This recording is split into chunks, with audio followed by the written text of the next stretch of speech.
Good morning everyone, and welcome to Market Fatafat right here on ET Now. Surpassing 10,800 on the index. Although the broader end of the market is underperforming, you have IT, which is the only sectoral loser, so in fine fettle for the equity markets. This is Market Fatafat, and we'll be getting you a whole host of stocks to watch out for. Our team of research analysts all standing by, and we also have on the technicals Ashish Kayal and Kunal Bothra.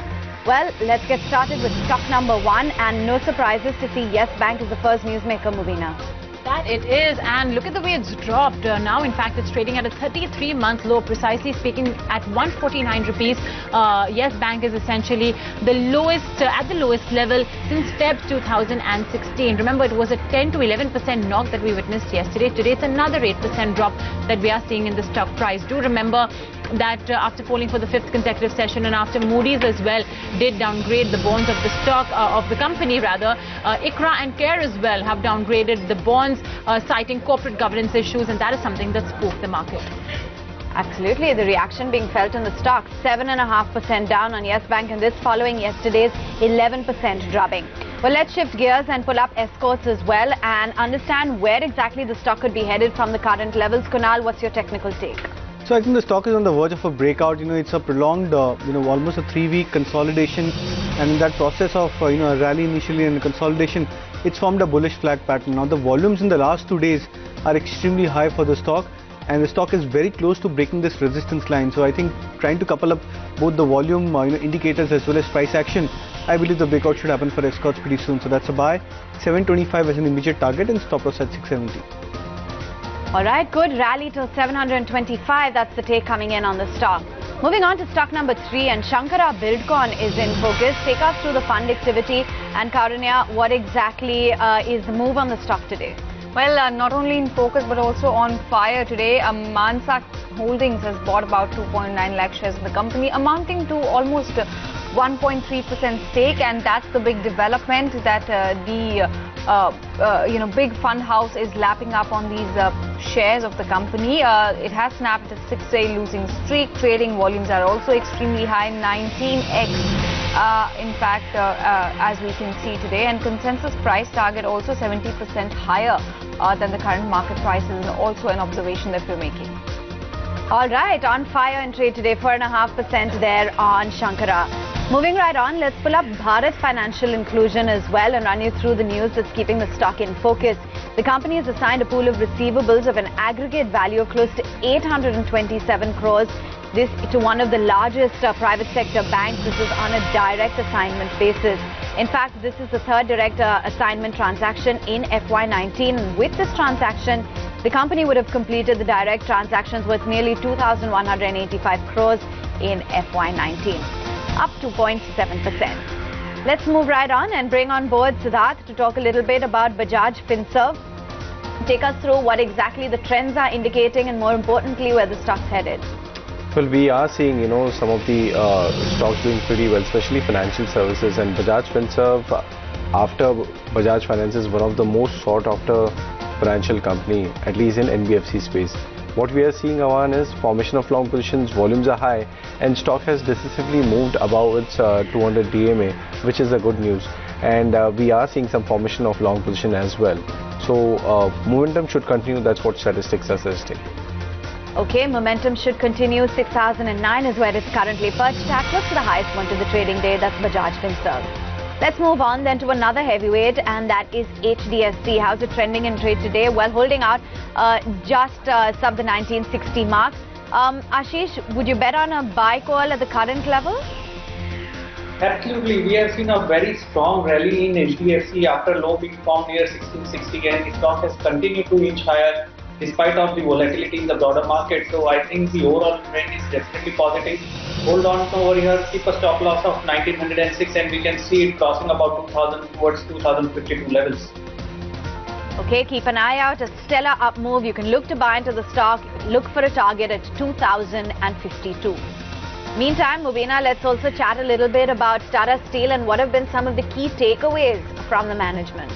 Well, one thing's for certain that they would want to focus on the volume bit because they have been really amping up their capacity with solid expansion and lots of investments being made. Kalinganagar project is an example, ramping up significantly. So from the current 18.6 million tons, they are targeting 30 million tons of capacity by 2025. The existing projects would take it to 24.6 million tons by 2022. And of course, you could see some inorganic growth as well, inorganic expansion. As you know, Tata Steel has been fairly active in that space. When it comes to the leverage position, they would like to see gross debt sustained below $13 billion. And in fact, after all the M&A, they would want to reduce their debt as well by $1 billion. Let's see if Tata Steel can achieve that. And finally, talking about the Chinese steel prices, they are saying they are not too perturbed. Do remember that we at ET now have been talking about how Chinese steel has entered bear market, a 20% decline from the recent August highs. But they are not too worried about that. They are saying that domestic prices are still below import parity and stock is showing an uptick today. Okay, those are all of the key takeaways, but for now the stock is holding out in the green. Remember, it's been awfully choppy and volatile for some of these steel majors. Moving right on, let's pull up a tire stock, and that's CEAT, in fact, as well as Apollo Tyres. Both of those are on Jefferies' radar. What do they have to say? Karanya is here to spell it out. Karanya. Well, Jefferies has initiated their coverage not just on one but two stocks, the ones which you just flagged off, CEAT as well as Apollo Tyres, and the note is also sounding rather bullish. Talking about CEAT, they have a buy call, target at 1520. They believe that a CEAT's strong execution is something that's going to help them gain a tremendous amount of market share going forward. Their earnings also, according to Jefferies, could double over the next 2 to 3 years. So they're quite optimistic about the growth prospects. On Apollo, they have a target at 290, the rating is buy. They have a belief that the way the company has positioned itself in the truck and bus radials as well as in the passenger car segment is quite strong and quite impressive. They see upside also coming in, flowing in from the European operations. In fact, Apollo Tyres is their preferred pick in the tire space. All right, that's the take coming in from Jefferies. The brokerage is quite bullish on both of these tire stocks. Let's shift gears then and pull up an Axis Bank as well. And this one too is on the brokerage radar, this time of Nomura. Although the stock is quite quiet, Nomura is maintaining a buy and they've got a target price of 750. They believe that the ROE improvement could surprise and that the bank is nearing the end of the last credit recognition cycle. They believe that a PPOP surprise is expected in Axis Bank, and they think that the new CEO will focus on cost and systems, so generally ushering in a new era of growth for Axis Bank. That's what Nomura is betting on. 750 is the target.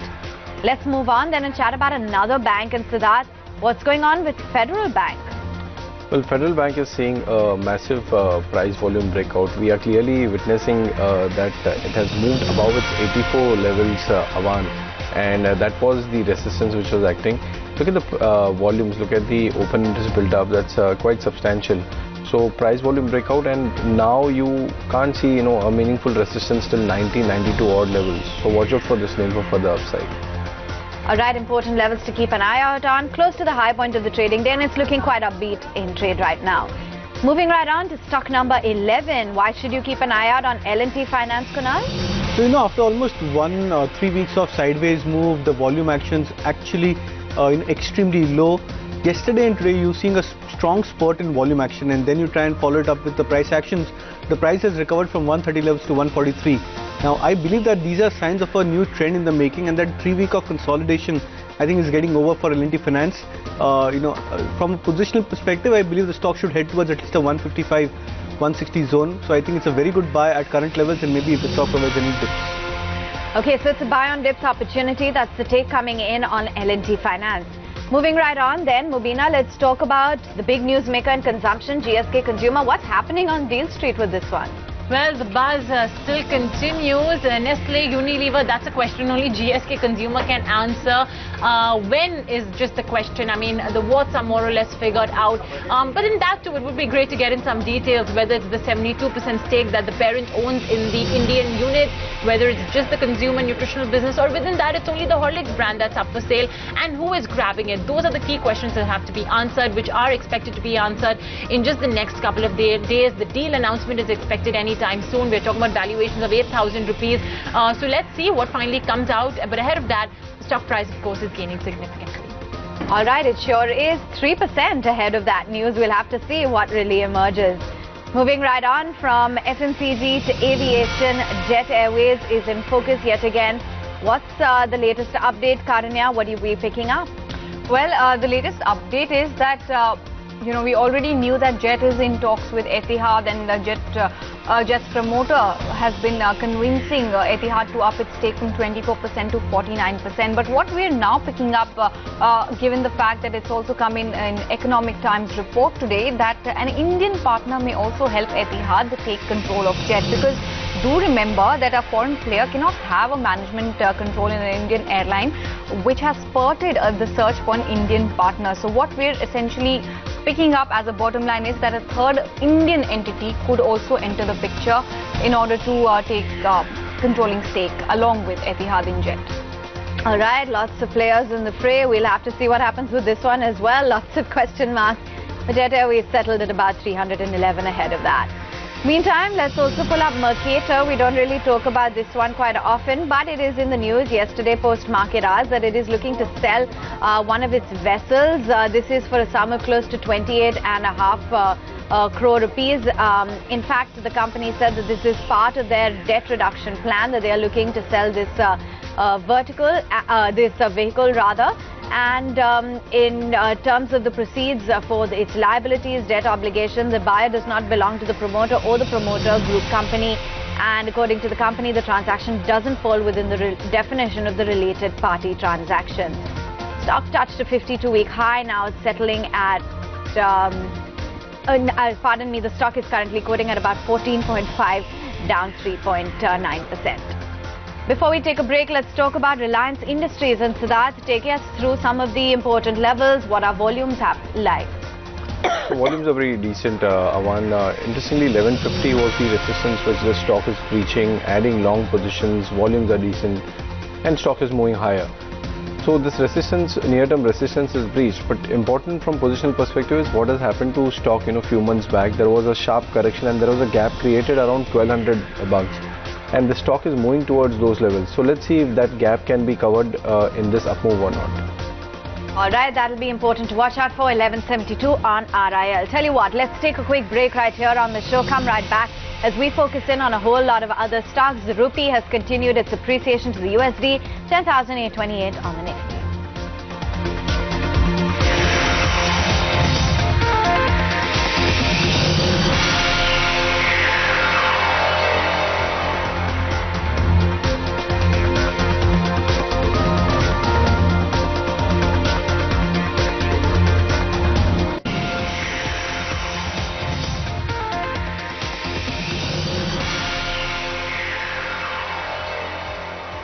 Welcome back. This is Market Fatafat.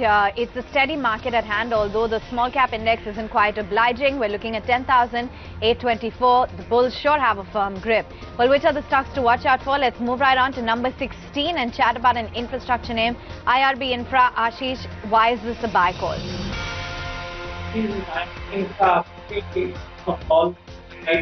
Based on We have him on a bit of a poor line, so we'll just be reconnecting with Ashish. But nonetheless, the advice on the technical charts is that the stock is currently trading at 154. You can look to buy the stock at the current level. Tight stop loss at 152 and a target price 163.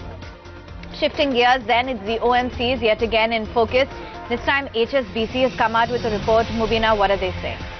Well, HSBC seems to be pretty optimistic on all OMCs. They have a buy rating, and look at how the tables have turned. Just about 2 months ago, when the policy change had come with respect to excise absorption, most brokerages had actually written these off. But subsequently, thanks to the massive uptick we witnessed, massive downtick we witnessed in crude prices, OMCs have once again found themselves on the positive side of trade. All of them have rallied significantly, and HSBC believes that there is further upside in OMC stocks, as they believe that with lower oil, the margins will likely normalize sooner. The policy disruption bit as well is expected to normalize, and not to mention, most of these guys are trading at valuations which are between 10 to 25% lower than their historic average.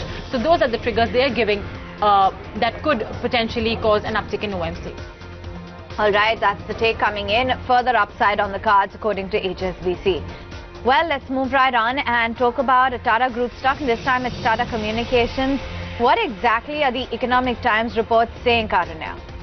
The report says that Tata Communications has dropped out of its plan to take over its sister concern company, which is Tata Teleservices.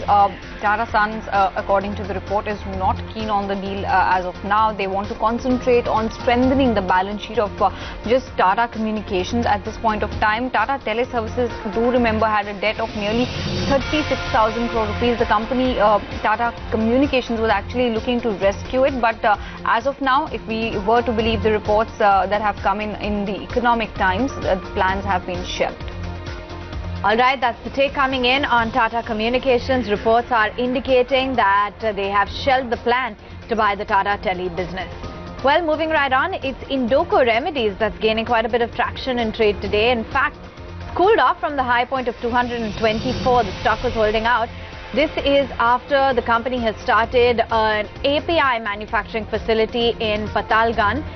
In fact, this is a new state-of-the-art facility. The new CGMP compliant facility is going to help to enhance the existing manufacturing capacity from 150 tons to 600 tons per annum. And a major highlight is the solvent recovery system and the zero liquid discharge effluent system facility. That really is keeping the stock in news, but it's tempered off very significantly and now meagerly holding on to the green by the skin of its teeth. Moving on, we're chatting a lot about consumption, so let's flag off Britannia and what are the trends today, Siddharth? Well, positive trend, and we are seeing, formation of long positions. In fact, the stock has gone X-split today with a ratio 2:1, and we are seeing substantial formation of positions. Volumes are also pretty okay. So watch out for this name. We are anyway seeing FMCG name doing pretty well, be it HUL or other names. So Britannia also fall in that league and doing pretty well for itself. Keep an eye out on Britannia. Volumes active and the stock is adding substantial open interest in futures. Well, let's shift gears then and move to Piramal Enterprises that Kunal is now flagging off. And Kunal, what exactly is the trend that you're seeing? Do you believe that this sort of a rally is sustainable, or will there be choppiness on the way? It's a very short-term oriented reading. Avan, yesterday the stock formed a bullish piercing candlestick pattern. Now it's a very typical kind of a pattern, because when you see a sharp recovery in terms of price and that too backed by extremely stronger volumes, the stock generally sees a rally. Today we've seen a follow through of yesterday's price up move, but I believe that over the next couple of days this follow through should see more legs on the upside. 2260, which is also apparently the 50 DMA or just about that, I think should be the near term target for Piramal Enterprise. Would recommend a buy. Stop loss could be kept at 2110.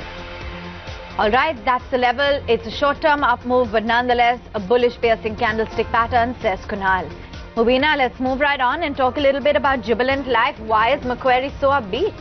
Well, yes, they are. In fact, they've given also quite an optimistic note and reasons for the same. First up, when it comes to the target price and their stance, Macquarie has an outperformed stance with the target at 1,068 rupees per share. They expect strong momentum in Jubilant's pharma segment. They see improvement in the second half of this fiscal for the LSI business. They also see that the company has continued to gain share in the US radio pharma business, and the robust profitability trend has only continued. Hence, they like the stock, and we are seeing a massive uptick because their target price is 1,068. The stock is only at 741. So it looks like there's still lots of room that Macquarie believes the stock price could deliver in terms of returns. Okay, clearly the stock is basking in the glory of that report. Take a look at the move. It's a nice 6% on Jubilant Life. Well, let's move right on and yet again talk about RBL Bank, and yet again it's on the brokerage radar, Karunya. That's right. Kotak has downgraded the stock from an add to a sell. They've given the target of rupees 500, and that's the main trigger why the stock was under pressure. The note came out yesterday, so even yesterday I think the stock was in focus. Today also it opened up lower, but has managed to finally achieve a break even at this point of time. The stock's 20% up move since the last since last upgrade has left limited room and limited scope to remain positive for Kotak at the current price, and hence the downgrade that they have given. Yeah, just about flat in trade today at 544. Let's move right on then and talk about REC. Remember, yesterday this was a stock that was struggling, and that continues today. In fact, it's at the lowest point of the trading day. In the last 5 trading sessions, the stock has bled nearly 3 out of them and has shaved off something like 11% in the last 5 trading days. The government, remember, there are talks about the merger of PSC and REC, and we understand that REC will take a majority stake in PSC, and that could potentially happen by March 2019. The volumes are about 2 times the 20-day average. It's among the top F&O losers, and open interest is up nearly 31%. But with that, we're completely out of time, so we'll have to wind it down right here on Market Fatafa. Thanks so much for watching. Stay tuned for Markets at Noon.